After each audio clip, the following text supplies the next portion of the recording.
مشاهدي الاعزاء، اهلا وسهلا بكم. جيت اليوم نصور لكم هذا المنظر ديال برج محمد السادس.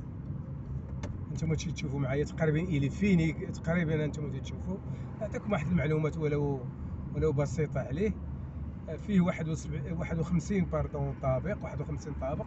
فيه خمسة القطارات، والثمن ديال الشقه تقريبا واحد 14 مليون سنتيم للمتر كاري. وضربوا حسابكم نتوما ديال 50 متر مربع ولا 100 متر مربع، كل واحد على حساب الشقه اللي بغا. زيد الماء زيد الدقيق كما تيقولوا. هانتوما تشوفوا دابا هاد سمعة هاد برج محمد السادس حقيقه ولا روعه. واحد المنظر عاطري، فيه شراجم جوج من الجهه الغربيه بشكل، والجهه الشرقيه الجنوبيه بشكل، على حسب الضوء وعلى حسب الشمس.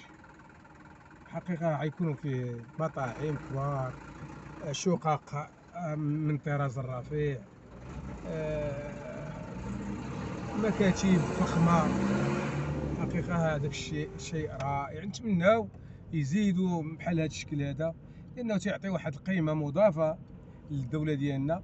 حقيقة الدولة المغربية غادا في تقدم مستمر من هذه تقريبا 20 عام، وهي غادا من حسن إلى أحسن، ونتمناو تزيد بلادنا القدام ان شاء الله.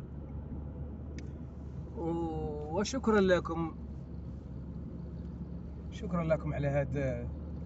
ونتمنى ديروا ابوني باش تشجعونا نزيدوا القدام ان شاء الله بهذه القناه الفتيه اللي حقيقه تجيب لكم بعض الاخبار في ما كانت. تنحاول نجيبوا اخبار على قد المستطاع.